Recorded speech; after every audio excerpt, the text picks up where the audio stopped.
اور مجھے یہ بھی پتا چلا کہ عیدین کی نمازوں میں بھی عورتوں کا انتظام نہیں ہوتا ہے. اور ہم بڑے فخر سے کہتے ہیں صاحب شیرسابادی جماعت، شیرسابادی برادری 100% اہل حدیث برادری ہے. کس طریقے کے اہل حدیث ہیں ہم؟ اگر ہم اہل حدیث ہیں تو اللہ کے رسول کی ان حدیثوں کا کیا مطلب ہے جس میں آپ نے عیدگاہ میں اور عید کی نماز میں اور عیدین کی نماز میں آپ نے عورتوں کو لے جانے کا حکم دیا. آپ نے یہاں تک فرمایا اگر کسی عورت کے پاس چادر نہیں، اپنی پڑوسی کی چادر لے لے، اپنی بہن کی چادر لے لے لیکن جائے. آپ نے یہاں تک فرمایا اگر عورت پیریڈ میں، عورت اگر حیض کی حالت میں تب بھی وہ عیدگاہ میں جائے گی، نماز نہیں پڑھے گی، نماز سے دور رہے گی، مگر جب امام صاحب دعا کریں گے تو دعا میں شامل رہے گی. اتنی تاکید ہے. آپ نے اپنی عورتوں کو عید اور بقرعید کی نماز سے محروم کر دیا. میرے بھائی جمعہ کی نماز میں عورتوں کا انتظام کیوں نہیں ہے؟ اگر آپ 1 فلور مسجد بناتے کیا وہ 2 فلور نہیں بن سکتی؟ اگر آپ کی مسجد میں 500 لوگوں کا انتظام ہے کیا اس میں 1 روم عورتوں کے لیے نہیں بن سکتا؟ آپ چاہیں گے تو سب کچھ ہو سکتا ہے. اور جس دن آپ نے مسجدوں میں عورتوں کا انتظام کر دیا اور عورتیں پابندی سے جمعہ کی نماز میں آنے لگیں، میں گارنٹی دیتا ہوں، لکھ کے دیتا ہوں، آپ کے علاقوں کی تصویر بدل جائے گی. یہ جلسے جو ہوتے ہیں نا، ان جلسوں میں تقریر لوگ انٹرٹینمنٹ اور منورنجن کے طور پہ سنتے ہیں، لیکن جمعہ کا جو خطبہ ہوتا ہے آدھا گھنٹے کا، 40 منٹ کا، اس میں ساری پبلک سننے کے لیے آئی ہے. وہاں کوئی بیٹھ کر کے سرتی نہیں کھا رہا ہے، کوئی کھینی نہیں کھا رہا ہے، کوئی چائے نہیں پی رہا ہے، کوئی پان نہیں کھا رہا ہے. وہاں سارے لوگ باوضو ہو کر کے بیٹھے ہیں، غور سے سن رہے ہیں. جمعہ کی نماز میں اگر آپ نے عورتوں کا انتظام رکھ دیا، سال میں 50 جمعہ کا خطبہ ہوتا ہے، 52 جمعہ کا خطبہ ہوتا ہے، آپ کے گھر کی عورتیں 52 تقریر سنیں گی. 52 تقریر سنیں گی. ان کے دین میں اضافہ ہوگا، ان کے علم میں اضافہ ہوگا. وہ عورتیں اگر کسی مدرسے میں پڑھی لکھی نہیں ہیں، عالمہ نہیں ہیں، فاضلہ نہیں ہیں، اسکول کی پڑھی ہیں، کالج کی پڑھی ہیں، لیکن صرف جمعہ کا خطبہ اگر آپ ان کے لیے انتظام کر دیں گے تو میرے بھائیوں کل کوئی بہروپیہ عشق اور محبت کے نام پر ان کو لے جانے کی کوشش کرے گا. اس نے 52 جمعہ کے خطبے سنے ہوں گے، اس کے پاس دین کا علم ہوگا، وہ محبت اور پیار کے اس دھوکے میں نہیں آئے گی. وہ کہہ دے گی نہیں، میرا ایمان اتنا سستا نہیں ہے، میرا دین اتنا سستا نہیں ہے، تیری محبت کے جھانسے میں نہیں آؤں گی. آج اگر ہماری قوم کی بیٹیاں یہ قدم اٹھا رہی ہیں، مجھے کہنے دیجئے کہیں نہ کہیں اس کے ذمہ دار ہم اور آپ ہیں. ہم نے اپنی عورتوں کو دین کی تعلیم نہیں دی ہے میرے بھائی. تو یہ بہت بڑی چیز ہے کہ آپ اپنے گھر کی عورتوں کو دین کی تعلیم دیں، ان کو بتائیں کہ دین کیا ہے، ان کو بتائیں کہ ایمان کیا ہے، اور اس کے بعد وہ اپنے ایمان پر ڈٹنے والی بنے گی. ہم نے تاریخ میں سمیہ رضی اللہ عنہ کا واقعہ پڑھا ہے. سمیہ کون ہے؟ عمار کی ماں ہے، یاسر کی بیوی ہیں. ان کو ابو جہل نے باندھا ہوا ہے تپتی ریت پر اور کھلے آسمان کے نیچے سورج دہک رہا ہے، اور حضرت سمیہ کو باندھا ہوا ہے. اور ابو جہل کہتا ہے سمیہ اگر تو نے محمد کا دین نہ چھوڑا، اگر تو نے اسلام نہ چھوڑا تو اے سمیہ تیرے شوہر کے سامنے، تیرے جوان بیٹے کے سامنے میں تجھے ننگا کر دوں گا. اللہ اکبر. ایک ماں کے لیے اس سے بڑھ کے تکلیف کی بات کیا ہوگی میرے بھائی؟ ایک ماں کو اگر اس کے جوان بیٹے کے سامنے ننگا کر دیا جائے، بے لباس کر دیا جائے، ایک ماں کے لیے اس سے بڑھ کے تکلیف کی بات کیا ہو؟ اے سمیہ تیرے ایمان کا کیا کہنا، اے سمیہ تیرے استقامت کا کیا کہنا، تو نے ابو جہل کی بات نہیں مانی. سمیہ کو ننگا کر دیا گیا، جوان بیٹے کے سامنے اس کی ماں کو ننگا کر دیا گیا، اور بڑی بے دردی سے سمیہ کو شہید کر دیا ابو جہل نے. او میری پیاری ماں بہنوں، سمیہ نے جان دے دی مگر ایمان نہیں دیا. سمیہ نے جان دے دی مگر توحید کا دامن نہیں چھوڑا. ایسے ہی لوگوں کے بارے میں اللہ کہہ رہا ہے ان الذین قالوا ربنا اللہ ثم استقاموا تتنزل علیہم الملائکہ. ایمان کے اوپر جو لوگ جم جاتے ہیں ان کے پاس فرشتے آتے ہیں اور فرشتے کہتے ہیں ہم تمہاری مدد کریں گے. نحن اولیاؤکم فی الحیات الدنیا وفی الآخرہ. اے اللہ کے بندو گھبراؤ نہیں، ہم دنیا میں بھی تمہاری مدد کریں گے اور آخرت میں بھی ہم تمہاری مدد کریں گے.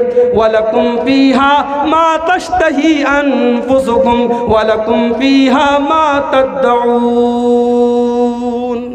اور جنت میں تم کو وہ سب ملے گا جس کی تم تمنا کرو گے، جس کی تم آرزو کرو گے. تو کتنی چیزیں ہو گئی؟ 6 چیزیں ہو گئی.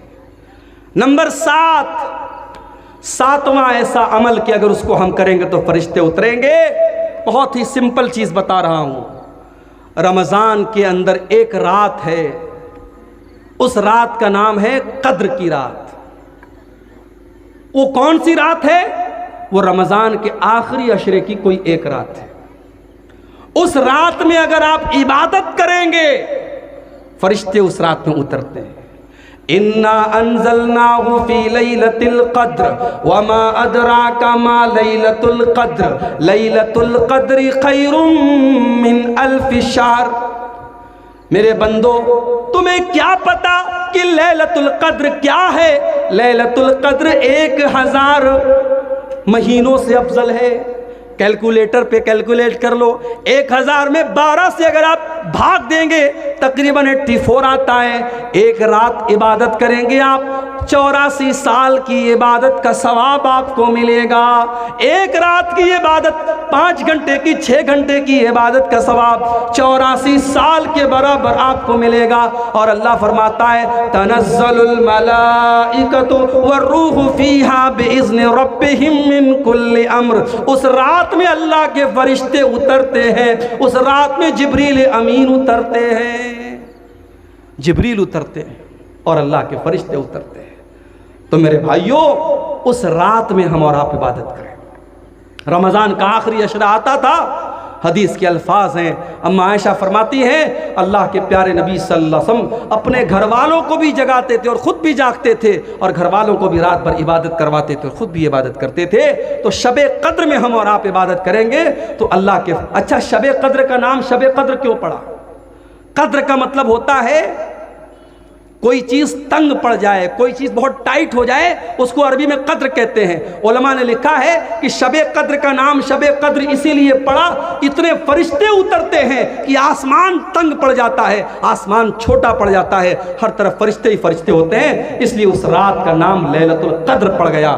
میرے بھائیوں شب قدر میں ہم اور آپ عبادت کریں، انشاءاللہ فرشتے اتریں گے اور فرشتوں کی دعا ہمیں اور آپ کو ملے گی. کتنی چیزیں ہو گئی؟ 7 ہوئی. نمبر 8، 8واں ایسا عمل کہ اگر اس کو ہم کریں گے تو فرشتے اتریں گے اور ہمیں دعا دیں گے.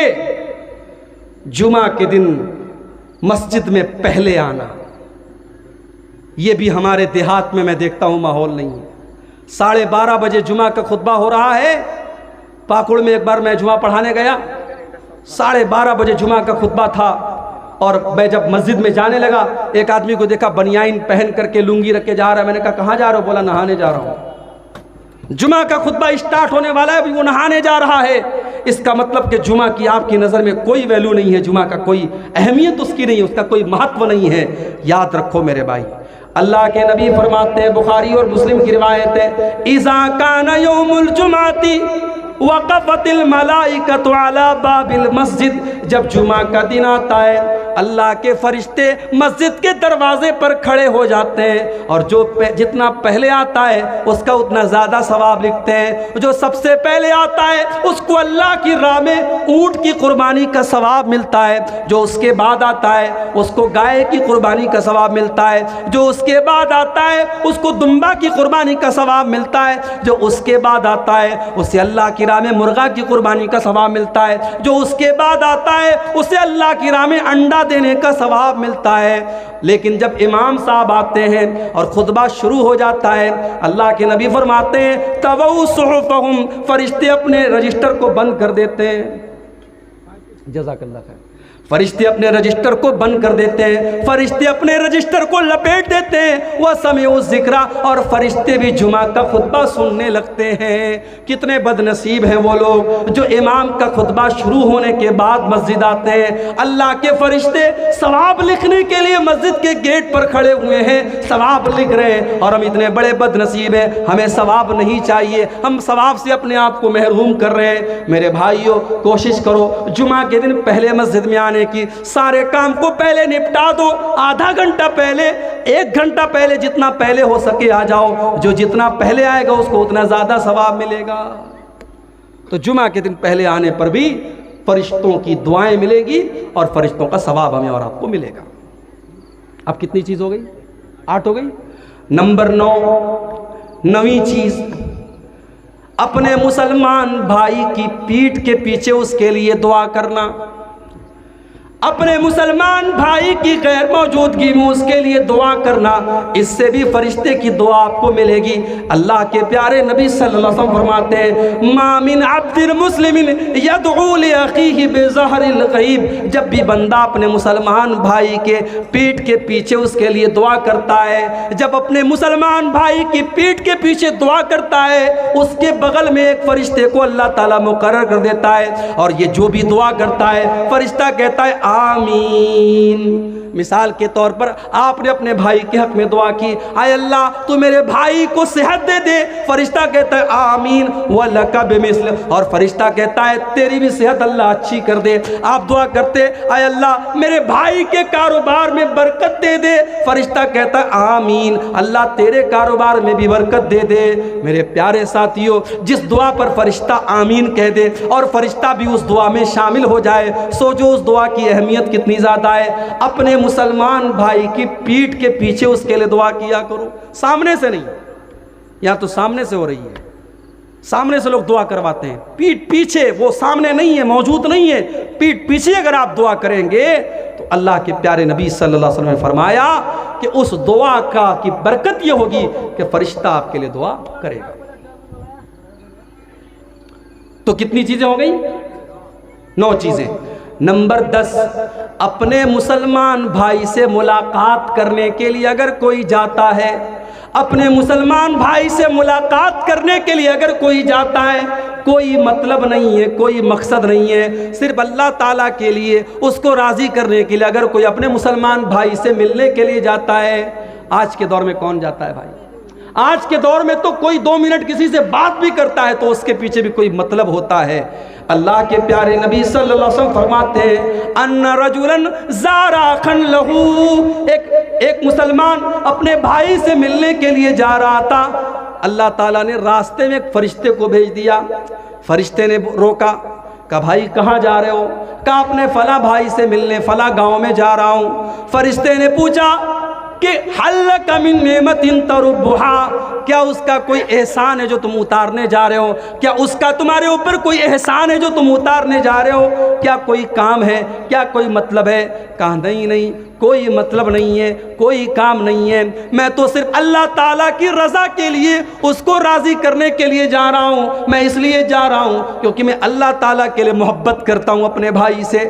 میرے پیارے ساتھیوں، میں بنارس کا رہنے والا، میں یو پی کا رہنے والا، آپ بہار کے سیمانچل کے رہنے والے، ہمارے اور آپ کے بیچ میں 500 کلومیٹر کی دوری ہے، لیکن آپ مجھ سے محبت کرتے ہیں۔ رات کے 2:30 بجے 3 بجے آپ بیٹھ کر کے میری تقریر سن رہے ہیں، اس لیے کیونکہ میں آپ کے سامنے قرآن پڑھ رہا ہوں، نبی کی حدیثوں کو پڑھ رہا ہوں۔ اگر آپ واقعی میں آپ اس لیے محبت کرتے ہیں کیونکہ اللہ کے دین کی بات ہو رہی ہے، اللہ کی بات ہو رہی ہے، اگر یہ محبت واقعی میں اللہ کے لیے ہو رہی ہے، اس محبت پر بھی آپ کو ثواب ملے گا۔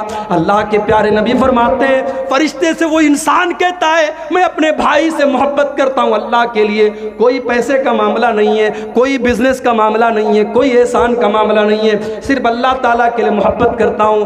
فرشتہ کہتا ہے اے مسلمان، میں اللہ تعالیٰ کی طرف سے فرشتہ ہوں اور میں تجھ کو یہ بتانے آیا ہوں کہ جب تو اللہ تعالیٰ کے لیے اس سے محبت کر رہا ہے تو اللہ تعالیٰ بھی تجھ سے محبت کرتا ہے۔ اللہ اکبر، اللہ بھی تجھ سے محبت کرتا ہے۔ جب آپ کسی سے اللہ کے لیے محبت کریں گے تو اللہ بھی آپ سے سچی محبت کرے گا، اور جس سے اللہ سچی محبت کرے گا اس کی خوش نصیبی کا کیا کہنا، اس کی خوش قسمتی کا کیا کہنا۔ تو میرے بھائیوں، یہ 10ویں چیز ہے، اگر اس پر ہم عمل کریں گے انشاءاللہ اللہ کے فرشتے اتریں گے اور ہمارے لیے جو ہے وہ ہمیں خوشخبری سنائیں گے اور ہماری اللہ تعالیٰ کے ہماری بخشش کی دعا کریں گے۔ اور آگے بڑھیے، ایک اور کام ہے جو کام آج کے جلسے میں آپ نے بہت کیا ہے، اللہ کی راہ میں خرچ کرنا۔ اللہ کی راہ میں خرچ کرنا یہ بھی بہت بڑا کام ہے، اور اللہ کی راہ میں خرچ کرنے والے کے لیے بھی فرشتے دعا کرتے ہیں۔ اللہ کے پیارے نبی صلی اللہ علیہ وسلم فرماتے ہیں کہ جب بندہ صبح کرتا ہے تو 2 فرشتے دعا کرتے ہیں۔ ایک فرشتہ کہتا ہے اللہم آت منفقا خلفا، اے اللہ جو تیری راہ میں خرچ کرتا ہے، جو تیری راہ میں دان دیتا ہے، جو تیری راہ میں چندہ دیتا ہے، جو تیری راہ میں مدد کرتا ہے، اے اللہ تو اس کے مال میں برکت عطا فرما، تو اس کو اور مال عطا فرما۔ اور دوسرا فرشتہ کہتا ہے اللہم آت ممسکا تلفا، اے اللہ جو تیری راہ میں نہیں دیتا ہے، اے اللہ تو اس کے مال کو برباد کر دے، اے اللہ اس کے مال میں تو برکت مت دے۔ میرے پیارے ساتھیوں، اگر اللہ نے آپ کو دولت سے نوازا ہے، اگر مال سے نوازا ہے، اللہ کی راہ میں خرچ کیا کرو۔ یہاں قبرستان کا جلسہ ہوا ہے، قبرستان کے لیے چندے کے لیے جلسہ ہوا ہے، آپ ہی کے آخری ٹھکانے کے لیے چندہ ہو رہا ہے، یہاں پر بھی آپ خرچ کیجئے۔ جہاں پر بھی پیسہ دینے سے اللہ راضی ہوتا ہے وہاں پر آپ مال خرچ کیجئے۔ مال اللہ کی راہ میں خرچ کرنے سے بھی فرشتہ آپ کے لیے دعا کرے گا۔ ایک اور کام ہے، تہجد کی نماز پڑھنے سے بھی فرشتے اترتے ہیں زمین کے اوپر۔ شکریہ بیٹا، جزاک اللہ خیر۔ تہجد کی نماز پڑھنے والے کے لیے بھی فرشتے اترا کرتے ہیں۔ اللہ کے پیارے نبی فرماتے ہیں رات کے آخری حصے میں نماز پڑھا کرو، جب ساری دنیا بستر پہ سو رہی ہے، رات کا آخری ٹائم ہے، فجر کی نماز کا 1 گھنٹہ باقی ہے، رات کا آخری پہر ہے، وہ بڑا قبولیت کا ٹائم ہے، وہ بڑا ہی برکت والا ٹائم ہے۔ اللہ کے پیارے نبی فرماتے ہیں فَإِنَّ آخِرَ اللَّيْلِ مَشْهُودًا، وہ ٹائم ایسا ہے کہ فرشتے اترتے ہیں، وہ ٹائم ایسا ہے فرشتے اتر کر کے تم کو دعائیں دیتے ہیں، اس وقت اٹھ کر کے تم تہجد کی نماز پڑھا کرو۔ تہجد کون پڑھتا ہے بھائی؟ یہاں تو 5 ٹائم کی نماز کے لالے پڑے ہیں، کرکٹ میچ چل رہا ہے، نوجوان اسی میں پڑا ہوا ہے، نوجوان کرکٹ میچ میں لگا ہے، نماز پر نمازیں نکل رہی ہیں اور یہ بیچارہ بیٹھ کر کے میچ دیکھ رہا ہے۔ میرے نوجوان ساتھیوں، 5 ٹائم کی نماز تو پڑھنا ہی ہے۔ رات کے آخری حصے میں اٹھ کر کے جب دنیا والے بستر پہ سوئے پڑے ہوں، اس وقت اٹھ کر کے کوئی اللہ کی بارگاہ میں جب تہجد کی نماز پڑھتا ہے، یہ نماز اللہ کو بہت پیاری ہے، یہ نماز اللہ کو بہت پسند ہے۔ آپ جمعہ کے دن جب مسجد میں جاتے ہیں اور فجر کی نماز پڑھتے ہیں تو فجر کی نماز میں پہلی رکعت میں امام صاحب اللہ کے رسول کی سنت کے مطابق پہلی رکعت میں سورہ سجدہ پڑھتے ہیں۔ سورہ سجدہ کی یہ آیت بھی آپ سنتے ہوں گے، تتجافا جنوبہم عن المساجد يدعون ربهم خوفا وطمعا ومما رزقناهم ينفقون۔ اللہ کے وہ بندے جب رات میں لوگ اپنے بستروں پر سوئے رہتے ہیں، وہ بستروں سے الگ کھڑے ہو کر کے اللہ کی بارگاہ میں سجدہ کرتے رہتے ہیں، اللہ سے دعائیں کرتے رہتے ہیں، اللہ سے مانگتے رہتے ہیں۔ اللہ فرماتا ہے فلا تعلم نفس ما اخفی لهم من قرة اعین جزاء بما كانوا يعملون۔ میرے وہ تہجد پڑھنے والے، میرے وہ قیام اللیل کرنے والے بندے جو دنیا سے چھپ کر کے میری عبادت کر رہے ہیں، میں نے جنت میں ان کے لیے کیا کیا چھپا کے رکھا ہے کسی کو نہیں پتا۔ جنت کیسی ہے کوئی نہیں جانتا۔ اللہ نے اپنے تہجد پڑھنے والے بندوں کے لیے جنت میں بہت ساری نعمتوں کو چھپا کر کے رکھا ہے۔ میرے پیارے ساتھیوں، تہجد پڑھا کرو۔ اللہ کے پیارے نبی فرماتے ہیں تہجد کے ٹائم بھی فرشتے اترتے ہیں۔ اور آگے بڑھیے، ایک اور کام کرنے سے بھی فرشتے اترتے ہیں، توبہ کرنا، اللہ تعالیٰ سے معافی مانگنا، اللہ تعالیٰ سے اپنے گناہوں پر رونا، توبہ کرنا۔ بڑا مشہور واقعہ ہے، بنی اسرائیل میں ایک آدمی تھا جو 99 لوگوں کا قاتل تھا۔ اس کے دل میں توبہ کا خیال آیا، وہ اپنے دور کے ایک بہت بڑے نیک آدمی کے پاس گیا، ایک بہت بڑے راہب کے پاس گیا جو بہت نیک تھا، بہت عبادت گزار تھا، مگر عالم نہیں تھا، عالم نہیں تھا، عابد تھا، عالم نہیں تھا۔ وہ 99 لوگوں کا قاتل اس کے پاس گیا اور کہا کہ بھائی میں نے 99 لوگوں کا مرڈر کیا ہے، میں توبہ کرنا چاہتا ہوں، میں اللہ سے معافی مانگنا چاہتا ہوں، حل لی من توبہ، کیا میں توبہ کر سکتا ہوں؟ اس نے کہا نہیں نہیں، اتنے بڑے ظالم 99 لوگوں کا خون تم نے بہایا، نہیں نہیں، تمہاری توبہ قبول نہیں ہو سکتی۔ یہ فتویٰ صحیح تھا کہ غلط تھا؟ بولو بھائی، غلط چھیلو کہ صحیح چھیلو؟ غلط چھیلو، اس لیے کیونکہ وہ عالم نہیں تھا، فتویٰ دے رہا تھا لیکن عالم نہیں تھا۔ آج بھی بڑے بڑے مفتی آپ کو انٹرنیٹ پر مل جائیں گے، ask me brother, ask me brother, پوچھو مجھ سے، پوچھو، ابے تیرے پاس ہے کیا کہ تجھ سے پوچھیں؟ ہم پینٹ کوٹ پہن لیا، اسٹیج پر آ گئے، ٹوپی لگا لی تو تم مفتی بن گئے؟ مفتی ایک بڑی ذمہ داری کا کام ہے میرے بھائی۔ بڑے بڑے علماء ہمارے جھارکھنڈ کے بہت بڑے عالم تھے، اللہ غریق رحمت کرے، اللہ مغفرت کرے، انتقال ہو گیا، علامہ عبدالعزیز حقانی رحمۃ اللہ علیہ، بہت بڑے عالم تھے، مفتی تھے وہ، واقعی میں مفتی تھے، پوری زندگی انہوں نے پڑھنے پڑھانے میں گزاری۔ یا تو 4 کتابیں آدمی پڑھتا ہے اور مائک ہاتھ میں لے لیتا ہے اور کہتا ہے پوچھو بھائی میں جواب دوں گا۔ مفتی بننا بچوں کا کھیل نہیں ہے میرے بھائی، فتویٰ دینا بچوں کا کھیل نہیں ہے۔ اس لیے میں کہتا ہوں عالم کا کام جاہل کو مت دو میرے بھائی، جو کام عالم کا ہے وہ عالم سے کرواؤ۔ اس 99 لوگوں کے قاتل نے غلط آدمی سے فتویٰ پوچھا، وہ عالم نہیں تھا، راہب تھا، بہت بڑا عبادت گزار تھا مگر عالم نہیں تھا۔ کہا تیری توبہ نہیں قبول ہوگی۔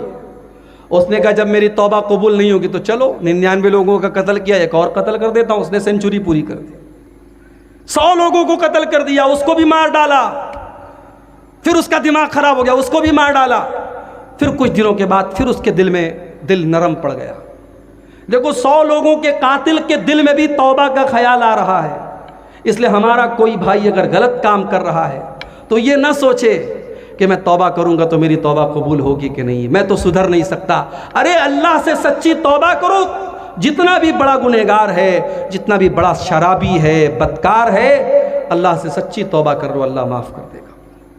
100 لوگوں کا قتل کرنے کے بعد اس ڈاکو کے دل میں توبہ کا خیال آیا۔ اس نے پھر پتہ کیا کہ سب سے بڑا عالم کون ہے، اس دور کے سب سے بڑے عالم کے پاس گیا، اس سے جا کر کے کہا قتلت 100 نفس، میں نے 100 لوگوں کا قتل کیا ہے، میں 100 لوگوں کا قاتل ہوں، میں توبہ کرنا چاہتا ہوں، فہل لی من توبہ، کیا میری توبہ قبول ہوگی؟ اب عالم تھا، عالم صحیح فتویٰ دے رہا ہے۔ اس نے کہا من یحول بینک وبین ربک، اگر تو توبہ کرنا چاہتا ہے، اگر تو اللہ سے معافی مانگنا چاہتا ہے تو کون ہے جو تیرے بیچ میں اور اللہ کے بیچ میں رکاوٹ بن سکتا ہے؟ تو بے شک توبہ کر لے، اللہ تیری توبہ کو ضرور قبول کرے گا۔ اس نے کہا تم توبہ کر لو، تمہاری توبہ قبول ہو جائے گی۔ اس نے کہا مجھے توبہ کرنے کے لیے کیا کرنا پڑے گا؟ کہا یہ گاؤں چھوڑنا پڑے گا، یہ بستی چھوڑنی پڑے گی، یہ برے لوگوں کی بستی ہے، یہ چوروں کی بستی ہے، یہ ڈاکوؤں کی بستی ہے۔ پتہ یہ چلا جہاں برائی بہت زیادہ ہونے لگتی ہے وہاں پہ انسان کا توبہ کرنا بھی خطرے سے خالی نہیں ہوتا ہے۔ جہاں بے نمازی زیادہ ہوں گے وہاں انسان کو احساس ہی نہیں ہوگا میں گناہ کر رہا ہوں۔ جہاں نمازی زیادہ ہوں گے وہاں اگر 2-4 لوگ بے نمازی رہیں گے ان کو شرم لگے گی، یار پورا گاؤں نماز پڑھ رہا ہے میں نہیں پڑھ رہا ہوں۔ جہاں شرابی زیادہ رہیں گے وہاں شراب پینے والے کو کوئی خاص برا نہیں لگے گا، لیکن جہاں سب لوگ شراب سے دور ہے وہاں کوئی شراب پیے گا، نشے کی حالت میں ہوگا تو لوگوں کو برا لگے گا۔ تو اس عالم نے کہا تم توبہ کرنا چاہتے ہو تو یہ گاؤں چھوڑ دو اور فلاں بستی میں چلے جاؤ، فلاں گاؤں میں چلے جاؤ، وہاں اللہ کے نیک بندے رہتے ہیں۔ اس سے پتہ چلا انسان کے اوپر صحبت کا اثر پڑتا ہے۔ اسی لیے میرے نوجوان ساتھیوں اچھے لوگوں کے ساتھ رہا کرو، صحبت کا اثر پڑتا ہے۔ اللہ کے پیارے نبی نے ایک حدیث میں کہا کہ اچھی اور بری صحبت کی مثال ایسی ہے جیسے عطر بیچنے والا ہوتا ہے اور لوہار میں بٹی میں کام کرنے والا لوہار ہوتا ہے۔ عطر بیچنے والا، پرفیوم بیچنے والا، اس کے پاس آپ بیٹھیں گے تو یا تو آپ عطر خریدیں گے، پرفیوم خریدیں گے، یا آپ کے کپڑے سے خوشبو آئے گی، اور بھٹی میں آپ جا کر کے بیٹھیں گے تو چنگاری اٹھے گی، آپ کا کپڑا جلے گا یا کم سے کم بدبو آپ کو محسوس ہوگی۔ تو اچھے لوگوں کے ساتھ رہا کرو۔ اب وہ 100 لوگوں کا قاتل برے لوگوں کی بستی چھوڑ کے نیک لوگوں کی بستی میں جانے لگا۔ ابھی آدھے راستے میں پہنچا تھا، اس کے انتقال کا ٹائم آ گیا۔ اس کی روح کو قبض کرنے کے لیے عذاب کے فرشتے بھی زمین پر آ گئے، رحمت کے فرشتے بھی زمین پر آ گئے۔ عذاب کے فرشتوں کا کہنا تھا یہ 100 لوگوں کا قاتل ہے، اس لیے اس کی روح کو قبض کرنے کا ادھیکار ہم کو ہے۔ رحمت کے فرشتوں نے کہا یہ توبہ کرنے کے ارادے سے جا رہا تھا، اس کی روح کو ہم لے کر کے جائیں گے۔ دونوں میں اختلاف ہونے لگا۔ اللہ نے ایک تیسرے فرشتے کو بھیجا، تیسرا فرشتہ انسان کی شکل میں آیا، ان دونوں کو جھگڑتے دیکھا، کہا کیا بات ہے بھائی؟ کہا میں عذاب کا فرشتہ ہوں، یہ رحمت کا فرشتہ ہے، اور یہ انسان جو مرا ہے یہ 100 لوگوں کا قاتل ہے، اور یہ مسئلہ ہمارے ساتھ ہے۔ تیسرے فرشتے نے کہا ایک کام کرو، تم لوگ تو فرشتے ہو، تمہارے لیے کوئی مشکل کام نہیں، تم راستے کو ناپ لو، راستے کا میزرمنٹ کر لو، اگر یہ برے لوگوں کی بستی سے زیادہ قریب ہے تو عذاب کا فرشتہ لے کے جائے گا، اور اگر نیک لوگوں کی بستی سے زیادہ قریب ہے تو رحمت کا فرشتہ لے کر کے جائے گا۔ اللہ کے رسول صلی اللہ علیہ وسلم فرماتے، بخاری کے الفاظ ہیں، فرشتوں نے راستے کو ناپا تو وہ انسان صرف ایک بالشت، یہ جو ہمارے پنجے کا ناپ ہے، اس کو آپ کے کیا بولتے ہیں؟ بتا، ہمارے میں بتا ہی بولتے ہیں۔ ایک بتا وہ قریب تھا، کہاں؟ نیک لوگوں کی بستی کے۔ ایک بتا، صرف ایک بتا قریب تھا، یعنی اگر ایک بتا پہلے وہ مرا ہوتا تو وہ عذاب کا فرشتہ لے کے جاتا، وہ ایک بتا قریب تھا نیک لوگوں کی بستی کے، رحمت کا فرشتہ اس کو لے کر کے گیا۔ اس حدیث سے یہ مسئلہ بھی پتہ چلا کہ اگر انسان سچی توبہ کرے گا تو رحمت کا فرشتہ اس کو لے کر کے جائے گا۔ دعا کرو اللہ ہم سب کو زندگی میں سچی توبہ کرنے کی توفیق عطا فرمائے۔ میرے بھائیوں، موت کا کوئی ٹھکانہ نہیں ہے۔ پچھلے 2 مہینوں میں بنارس میں میرے اپنے جاننے والوں میں 10 لوگ کینسر کے مریض پائے گئے، 10 لوگ کینسر کے مریض پائے گئے، اور کینسر کا مرض اتنا خطرناک ہے کہ جس مریض کو پتہ چل جائے کہ مجھے کینسر ہے وہ بیچارہ تو آدھا تو ویسے ہی مر جاتا ہے۔ علاج اور ٹریٹمنٹ تو بڑی بات کی بات ہے۔ 10 لوگوں کو میں نے دیکھا ہے، اور 10 میں سے 3 لوگوں کا انتقال ہو چکا ہے۔ کوئی گارنٹی نہیں ہے کب کس کو کیا ہو جائے۔ میرے بھائیوں، زندگی کے جتنے لمحے ہمیں ملے ہیں اللہ سے سچی توبہ کر لو میرے بھائیوں۔ آخری چیز بیان کر رہا ہوں، 15ویں چیز جس پر فرشتے اللہ کے اترتے ہیں، اگر کوئی انسان علم طلب کرنے کے لیے نکلتا ہے، علم دین حاصل کرنے کے لیے نکلتا ہے، اس کے لیے بھی فرشتے اترتے ہیں۔ اللہ کے پیارے نبی فرماتے ہیں، من سلک طریقا یلتمس فیہ علما سہل اللہ لہ بہ طریقا الی الجنہ۔ جو انسان علم دین حاصل کرنے کے لیے جاتا ہے وہ جنت کے راستے پہ نکلتا ہے۔ وَإِنَّ الْمَلَائِكَةَ، اور فرشتے، اللہ کے نبی فرماتے ہیں فرشتے اپنے پروں کو بچھا لیتے ہیں طالب علم کے لیے۔ فرشتوں کو پسند آتا ہے کہ بیچارہ یہ علم دین سیکھنے جا رہا ہے۔ وَإِنَّ الْعَالِمَ لَيَسْتَغْفِرُ لَهُ مَنْ فِي السَّمَاوَاتِ وَالْأَرْضِ، اور عالم کے لیے آسمان اور زمین کی ساری مخلوقات اس کی مغفرت کی دعا کرتی ہیں، یہاں تک کہ پانی کے اندر جو مچھلیاں ہوتی ہیں وہ بھی عالم کے لیے دعا کرتی کہ اے اللہ یہ تیرے دین کا عالم ہے، یہ قرآن و سنت کا جانکار ہے، اللہ اس کو معاف کر دے۔ مچھلیاں بھی اس کے لیے دعا کرتی ہیں۔ اور علماء نبیوں کے وارث ہیں، نبی اپنے بات مال چھوڑ کے نہیں جاتے، پیسہ چھوڑ کے نہیں جاتے، نبیوں کی وراثت علم ہوتی ہے، اور یہ علم کی وراثت علماء کو ملی ہے۔ اس لیے میرے بھائی علماء کی قدر کرو، طلباء کی قدر کرو، اور جو صحیح معنوں میں عالم ہیں فرشتے اس سے خوش ہوتے ہیں اور فرشتے اس کو دعا دیتے ہیں۔ یہ چند چیزیں میں نے آپ کے سامنے بیان کی۔ یہ کوئی بھائی کا سوال آیا ہے کہ آپ نے تقریر کے دوران کہا کہ پاک ہو کر سونا چاہیے، تو کیا پاک سے مراد وضو کرنا ہے؟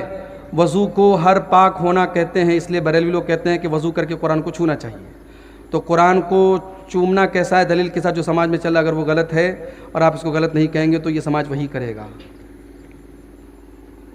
اچھا، تو پہلا یہ سوال ہے کہ جو حدیث میں آیا ہے کہ پاک ہو کر کے سونا ہے، تو کیا اس سے مراد وضو کر کے سونا ہے؟ بالکل اس سے مراد وضو کر کے سونا ہے، اور یہ تو اللہ کے رسول کی سنت بھی تھی۔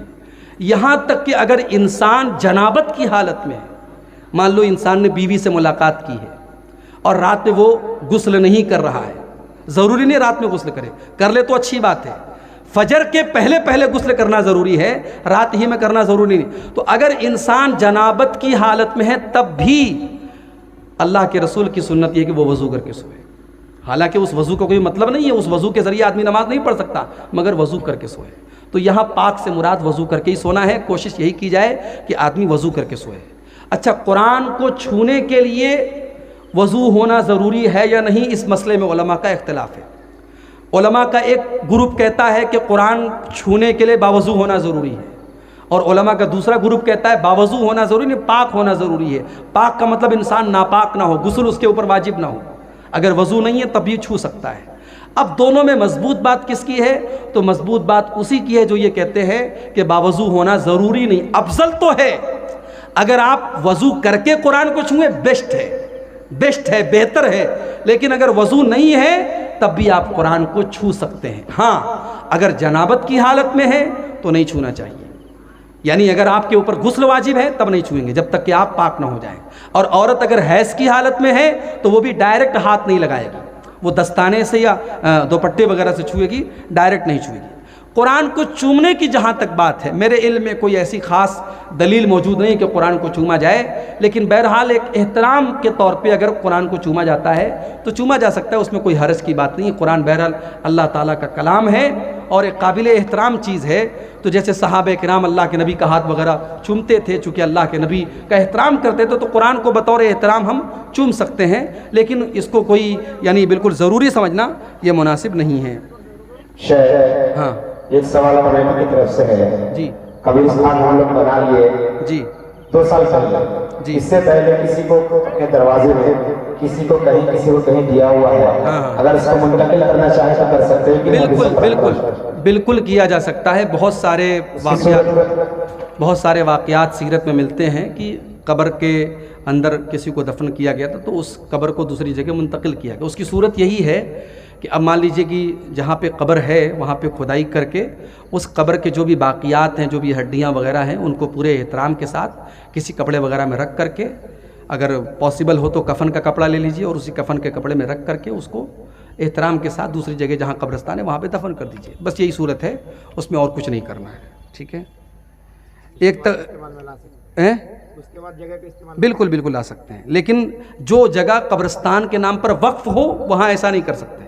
اب جیسے کسی نے اپنے مکان میں کسی کو دفن کر دیا، اب وہاں پہ بٹوارا ہوا، اب وہ جگہ کسی ایک بھائی کے حصے میں آئی، اب اس کو تکلیف ہو رہی ہے، قبر کے اوپر وہ مکان بنا نہیں سکتا، مناسب بھی نہیں ہے، تو وہاں وہ ٹرانسفر کر سکتا ہے۔ لیکن اگر کسی خاندان والے نے اپنی ایک پرسنل قبرستان بنا لی کہ ہمارے ہاں جو بھی مرے گا یہیں دفن ہوگا، تو اب وہ جگہ قبرستان ہو گئی، اب اس کو نہیں انسان منتقل کرے گا، ٹھیک ہے۔ شکریہ شیخ۔ ہمارے بہار میں 1 یا 2 مہینے کی تنخواہ روک لیا جاتا ہے، یہ کہاں تک صحیح ہے؟ کوئی دکھی مولوی ہے بیچارہ، نہیں روکنا چاہیے بھائی، ہیں بہت دکھ ہے۔ تنخواہ روکنا یہ ظاہر ہے کہ ظلم ہے۔ اللہ کے رسول کی حدیث ہے آت الاجیر اجرہ قبل ان یجف عرقہ، مزدور کی مزدوری پسینہ سوکھنے کے پہلے دے دو۔ تو بھائی 1 مہینے میں تو پسینہ سوکھ ہی جاتا ہے، اس نے 1 مہینہ پڑھا لیا ہے، کام کر لیا ہے، اس کی تنخواہ دے دینی چاہیے۔ ہاں کبھی کوئی مجبوری آ گئی اور بجٹ نہیں ہے، بہت دقت ہے، الگ بات ہے، کہیں پیسہ ہوتا ہے اور لوگ نہیں دیتے ہیں، وہ بالکل غلط ہے، ظلم ہے، ایسا نہیں کرنا چاہیے۔ اور کیا سوال ہے؟ ہمارے یہاں عید کی نماز مسجد میں ہوتی ہے اور ایک عورت خطبہ اور نماز پڑھاتی ہے، کہاں تک صحیح ہے؟ ایک دم غلط ہے، بالکل غلط ہے۔ کوئی دلیل نہیں ملتی کہ عورت عید کی نماز پڑھائے یا عورتوں کی جماعت الگ ہو۔ اللہ کے رسول کے دور میں، صحابہ کے دور میں عورتوں کی جو جماعت ہوتی تھی اس کو اللہ کے رسول صلی اللہ علیہ وسلم ہی پڑھاتے تھے، اور آج کے دور میں لاؤڈ اسپیکر کا انتظام ہے، مائک کا انتظام ہے، کوئی مسئلہ نہیں ہے۔ آپ یہ میں کئی جگہوں پر میں نے دیکھا کہ عورتوں کی جماعت الگ ہو رہی ہے اور عورت پڑھا رہی ہے، یہ بالکل مناسب نہیں ہے، اس پر آپ رکاوٹ ڈالیے، یہ بالکل صحیح نہیں ہے۔ اس پر کوئی بھی عالم سے آپ فتویٰ لے لیں، بڑے ادارے سے فتویٰ لے لیں، آپ کو فتویٰ مل جائے گا۔ کیا ہمارے صحابہ کرام برکت کی دعا کرتے تھے؟ بالکل برکت کی دعا کرتے تھے، اور حضرت انس رضی اللہ تعالیٰ عنہ جب پیدا ہوئے تو ان کے حضرت انس کو ان کی ماں اللہ کے رسول کے پاس لے کے آئیں، تو اللہ کے رسول نے دعا کی تھی کہ اے اللہ ان کے مال میں اور ان کی اولاد میں برکت دے۔ تو حضرت انس کے مال میں اور ان کی عمر میں اور ان کی اولاد میں بڑی برکت دی تھی اللہ نے، تو برکت کی دعا بہرحال صحابہ کرام کرتے تھے، اس میں کوئی حرج کی بات نہیں ہے۔ کسی گاؤں میں جمعہ کے دن 2 اذان ہوتی ہے، کیا یہ صحیح ہے؟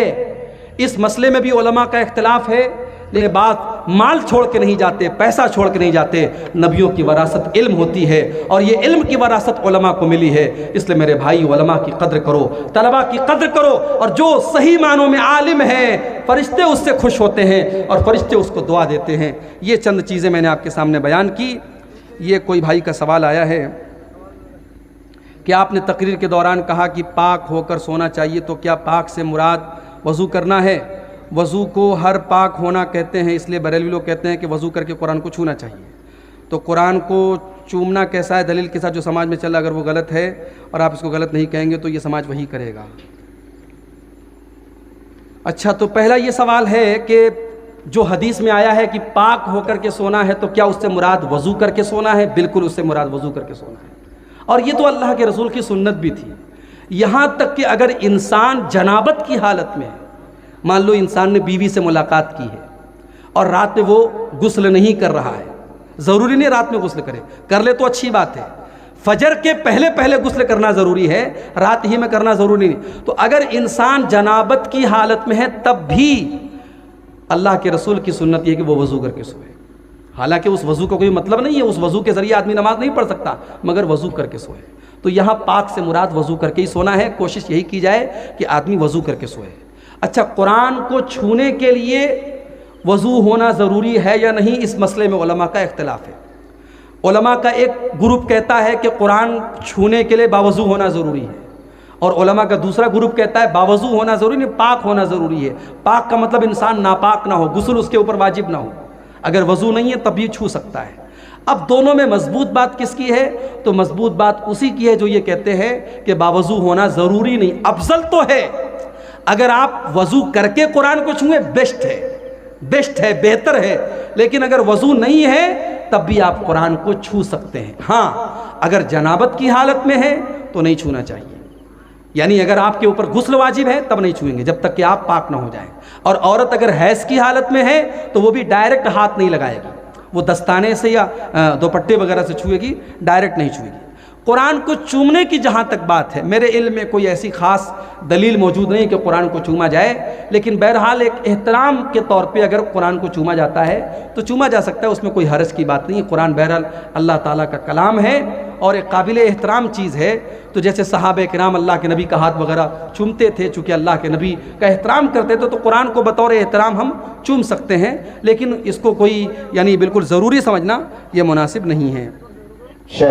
ہاں ایک سوال مولانا کی طرف سے ہے جی، قبرستان ہم لوگ بنا لیے جی 2 سال پہلے، جی، اس سے پہلے کسی کو اپنے دروازے میں کسی کو کہیں دیا ہوا ہے، اگر اس کو منتقل کرنا چاہے تو کر سکتے ہیں کہ بالکل کیا جا سکتا ہے۔ بہت سارے واقعات سیرت میں ملتے ہیں کہ قبر کے اندر کسی کو دفن کیا گیا تھا تو اس قبر کو دوسری جگہ منتقل کیا گیا۔ اس کی صورت یہی ہے کہ اب مان لیجئے کہ جہاں پہ قبر ہے وہاں پہ کھدائی کر کے اس قبر کے جو بھی باقیات ہیں، جو بھی ہڈیاں وغیرہ ہیں، ان کو پورے احترام کے ساتھ کسی کپڑے وغیرہ میں رکھ کر کے، اگر پاسبل ہو تو کفن کا کپڑا لے لیجئے اور اسی کفن کے کپڑے میں رکھ کر کے اس کو احترام کے ساتھ دوسری جگہ جہاں قبرستان ہے وہاں پہ دفن کر دیجئے، بس یہی صورت ہے، اس میں اور کچھ نہیں کرنا ہے، ٹھیک ہے۔ بالکل لا سکتے ہیں، لیکن جو جگہ قبرستان کے نام پر وقف ہو وہاں ایسا نہیں کر سکتے۔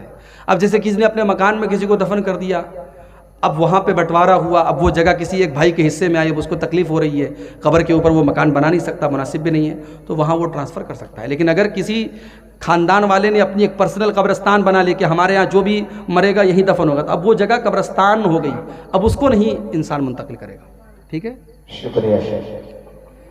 ہمارے بہار میں 1 یا 2 مہینے کی تنخواہ روک لیا جاتا ہے، یہ کہاں تک صحیح ہے؟ کوئی دکھی مولوی ہے بیچارہ، نہیں روکنا چاہیے بھائی، ہیں بہت دکھ ہے۔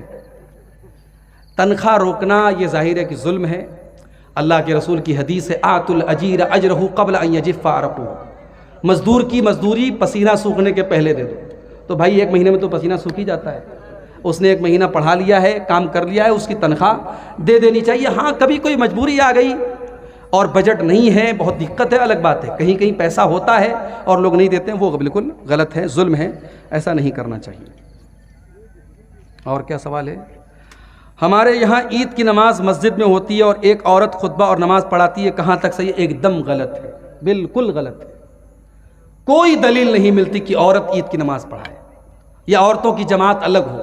اللہ کے رسول کے دور میں، صحابہ کے دور میں عورتوں کی جو جماعت ہوتی تھی اس کو اللہ کے رسول صلی اللہ علیہ وسلم ہی پڑھاتے تھے، اور آج کے دور میں لاؤڈ اسپیکر کا انتظام ہے، مائک کا انتظام ہے، کوئی مسئلہ نہیں ہے۔ آپ یہ میں کئی جگہوں پر میں نے دیکھا کہ عورتوں کی جماعت الگ ہو رہی ہے، عورت پڑھا رہی ہے، یہ بالکل مناسب نہیں ہے، اس پر آپ رکاوٹ ڈالیے، یہ بالکل صحیح نہیں ہے۔ اس پر کوئی بھی عالم سے آپ فتویٰ لے لیں، بڑے ادارے سے فتویٰ لے لیں، آپ کو فتویٰ مل جائے گا۔ کیا ہمارے صحابہ کرام برکت کی دعا کرتے تھے؟ بالکل برکت کی دعا کرتے تھے. اور حضرت انس رضی اللہ تعالیٰ عنہ جب پیدا ہوئے تو ان کے حضرت انس کو ان کی ماں اللہ کے رسول کے پاس لے کے آئیں تو اللہ کے رسول نے دعا کی تھی کہ اے اللہ ان کے مال میں اور ان کی اولاد میں برکت دے. تو حضرت انس کے مال میں اور ان کی عمر میں اور ان کی اولاد میں بڑی برکت دی تھی اللہ نے. تو برکت کی دعا بہرحال صحابہ کرام کرتے تھے، اس میں کوئی حرج کی بات نہیں ہے. کسی گاؤں میں جمعہ کے دن 2 اذان ہوتی ہے، کیا یہ صحیح ہے؟ اس مسئلے میں بھی علماء کا اختلاف ہے، لیکن دلیل کے اعتبار سے زیادہ صحیح بات یہی ہے کہ ایک اذان دی جائے. حضرت ابوبکر صدیق کے دور میں، اللہ کے پیارے نبی کے دور میں، حضرت عمر فاروق کے دور میں ایک ہی اذان ہوتی تھی. حضرت عثمان غنی کے دور میں جب مدینے کی آبادی بڑھ گئی تو 2 اذان ہوتی تھی. ایک اذان مارکیٹ میں ہوتی تھی ایک اونچے سے مقام پہ جس کا نام حدیثوں میں زورہ آیا ہے. آج کے دور میں وہ کوئی ضرورت بھی نہیں ہے، لاؤڈ اسپیکر کا انتظام ہے. ایک ہی اذان ہونی چاہیے جو نبی کے دور میں ہوتی تھی، وہی زیادہ صحیح ہے. قبرستان یا مسجد یا جلسے میں کسی کافر سے چندہ لینا کیسا ہے؟ لیا جا سکتا ہے، مگر اگر کوئی غیر مسلم ایسا ہے جس کے بارے میں آپ کو یہ معلوم ہے کہ اس کی ساری کمائی حرام کی ہے، اگر مکس ہے تب تو لیا جا سکتا ہے. اگر ساری کمائی حرام کی ہے، کسی ناجائز چیز کا کاروبار کر رہا ہے، اس کا چندہ نہیں لے سکتے. باقی اگر حلال کاروبار ہے یا حلال و حرام مکس ہے تو لیا جا سکتا ہے. اس پر علماء کے فتوے موجود ہیں. آپ دیکھیے کہ خانہ کعبہ کی جو تعمیر ہوئی تھی